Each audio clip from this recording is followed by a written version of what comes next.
10 நிமிடத்தில் 10 சுவாரஸ்யமான 10 கேள்விகள் தெரிந்து கொள்வோமா?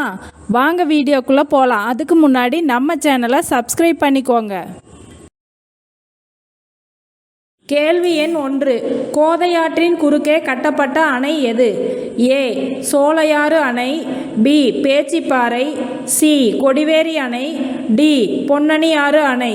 உங்களுக்கான நேரம் துவங்குகிறது.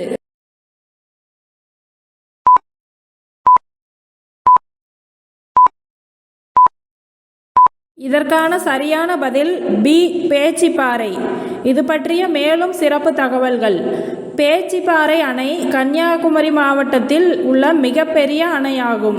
இது தமிழ்நாட்டில் கன்னியாகுமரி மாவட்டத்தில் மேற்கு தொடர்ச்சி மலையடிவாரத்தில் பேச்சிப்பாறை என்னும் இடத்தில் அமைந்துள்ளது. இது மாவட்ட தலைநகர் நாகர்கோவிலிருந்து 43 கிலோமீட்டர் தொலைவில் அமைந்துள்ளது. இந்த அணை கோதையாற்றின் குறுக்கே கட்டப்பட்டுள்ளது. பேச்சிப்பாறை அணையிலுள்ள கல்வெட்டில் மன்னர் ஸ்ரீ மூலம் திருநாள் மகாராஜா அணையை கட்டியதற்கான சான்று உள்ளது. கேள்வி எண் 2. மயில்கள் சரணாலயம் என அழைக்கப்படும் மலை எது? A. Pachaimalai, B. Kollimalai, C. Viralimalai, D. Mudumalai. உங்களுக்கான நேரம் துவங்குகிறது.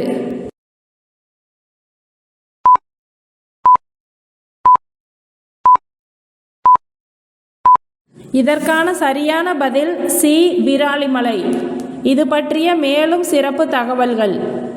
திருச்சிராப்பள்ளியிலிருந்து 30 கிலோமீட்டர் தொலைவிலும் புதுக்கோட்டையிலிருந்து 40 கிலோமீட்டர் தொலைவிலும் அமைந்துள்ள விராலிமலை சரணாலயம் ஆண்டு முழுவதும் சுற்றுலா பயணிகளை ஈர்க்கிறது.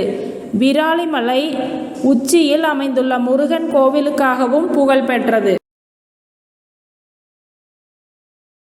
கேள்வி எண் 3.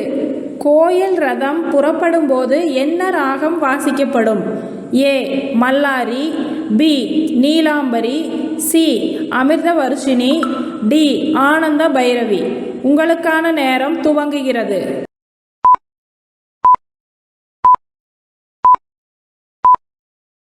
இதற்கான சரியான பதில் ஏ. மல்லாரி. இது பற்றிய மேலும் சிறப்பு தகவல்கள். மல்லாரி இசை அமைதிகளை கொண்டு ஆலயத்தில் நடைபெறும் செயற்பாடுகளை அறியலாம். ஆலய பெருந்திருவிழாவின் இறுதி நாளன்று பெரும்பாலும் மல்லாரி இசைப்பதில்லை. மற்ற நாட்களில் இறைவன் வீதியுலா முடிந்ததும் அலங்காரம் கலைந்து பள்ளி அறைக்கு செல்லும் பொழுது ஊஞ்சல் பாட்டு இசைப்பர். இது முடிந்ததும் கதவு தாளிடுவர். கேள்வி எண் 4. கர்நாடக இசை மும்மூர்த்திகளில் திருவையாற்றில் வாழ்ந்தவர் யார்? A. Thyagarajar, B. Muthuswami Dikshitar, C. Shyama Shastri, D. Balamurali Krishna. உங்களுக்கான நேரம் துவங்குகிறது.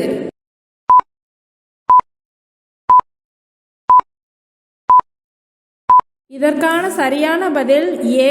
தியாகராஜர். இது பற்றிய மேலும் சிறப்பு தகவல்கள். திருவையாறில் தான் தியாகராஜர் வாழ்ந்து முக்தியடைந்தார். தன்னுடைய வாழ்நாளில் 2 கோடி முறை ராமநாமத்தை உச்சரித்து ராமனின் தரிசனம் காணும் பேறு பெற்ற தியாகராஜர் 1847 ஆண்டு ஜனவரி 6ஆம் தேதி தை மாதம் பகுள பஞ்சமி திதியில் ராமன் திருவடிகளை அடைந்து முக்தி பெற்றார். கேள்வி எண் 5. உச்ச நீதிமன்றத்தின் நீதிபதிகளின் ஊதியத்தை நிர்ணயம் செய்யும் விதி எண்? ஏ. 125, பி. 124, சி. 126, டி. 127. உங்களுக்கான நேரம் துவங்குகிறது.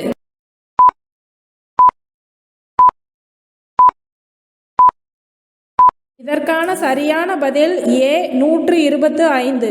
இது பற்றிய மேலும் சிறப்பு தகவல்கள். இந்திய உச்சநீதிமன்றத்தில் நீதிபதிகளின் அதிகபட்ச வலிமை 34 ஆகும். சரத்து 143 உச்சநீதிமன்றத்தை கலந்தாலோசிக்க குடியரசுத் தலைவர் அதிகாரத்திற்கு ஏற்பாடு செய்கிறது. இது உச்சநீதிமன்றத்தின் ஆலோசனை அதிகாரமும் ஆகும். கேள்வி எண் 6. நவீன அரசியல் அறிவியலின் தந்தை நிக்கலோ மாக்கியவெல்லி எழுதிய நூல் எது? ஏ. இளவரசன், பி. சமூக ஒப்பந்தம், சி. வனவியல், டி. ஜந்தா. உங்களுக்கான நேரம் துவங்குகிறது.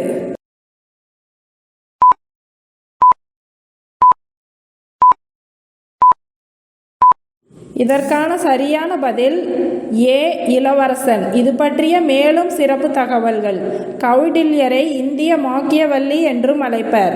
Nicolas di Bernardo dei Machiavelli ஒரு இத்தாலிய ராஜதந்திரி, தத்துவவாதி, அரசியல்வாதி, வரலாற்றாசிரியர் மற்றும் எழுத்தாளர் ஆவார்.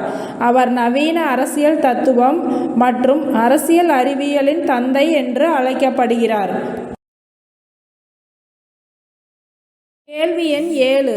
எந்த சட்டம் ஆங்கிலேய கிழக்கிந்திய கம்பெனியின் வர்த்தக மற்றும் அரசியல் நடவடிக்கைகளை பிரித்தது? ஏ.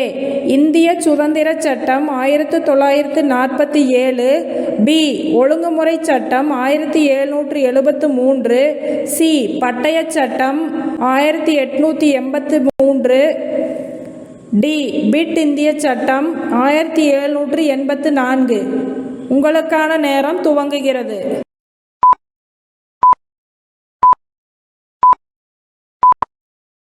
இதற்கான சரியான பதில் டி. பிட் இந்திய சட்டம் 1784. இது பற்றிய மேலும் சிறப்பு தகவல்கள். கவர்னர் ஜெனரல் கவுன்சிலின் பலம் 3 உறுப்பினர்களாக குறைக்கப்பட்டது.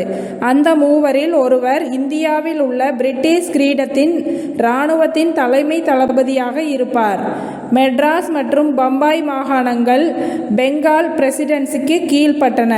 இதன் விளைவாக இந்தியாவில் பிரிட்டிஷ் உடைமைகளின் தலைநகராக கல்கத்தா ஆனது.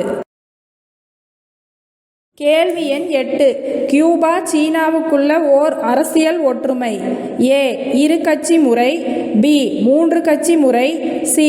4 கட்சி முறை, டி. 1 கட்சி முறை. உங்களுக்கான நேரம் துவங்குகிறது.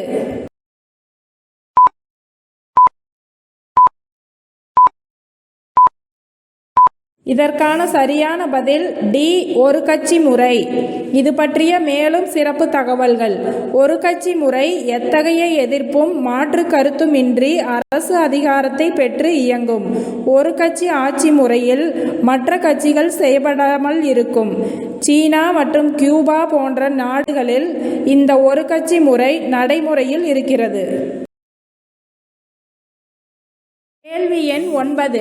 உலகில் மக்கள் அதிகம் அருந்துவது. ஏ. மது, பி. குளிர்பானம், சி. Coffee, D. தேநீர். உங்களுக்கான நேரம் துவங்குகிறது.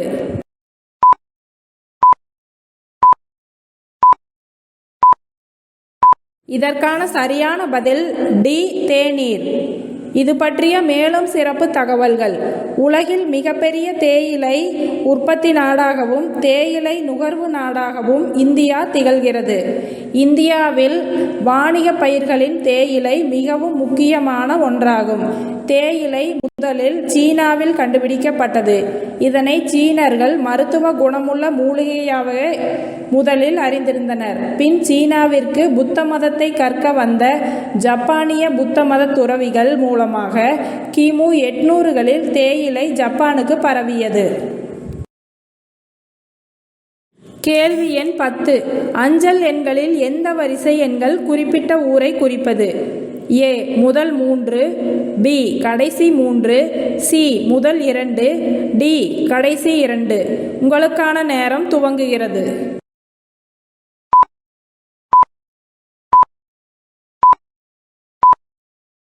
இதற்கான சரியான பதில் பி. கடைசி 3. இது பற்றிய மேலும் சிறப்பு தகவல்கள். போஸ்டல் இண்டெக்ஸ் நம்பரின் சுருக்கமே பின்கோடு. இந்தியாவில் மொத்தம் 9 அஞ்சல் மண்டலங்கள் உள்ளன. இந்த வீடியோ உங்களுக்கு பிடிச்சிருந்தா லைக் பண்ணுங்க, ஷேர் பண்ணுங்க, கமெண்ட் பண்ணுங்க. இதன் தொடர்ச்சி நாளை வெளிவரும்.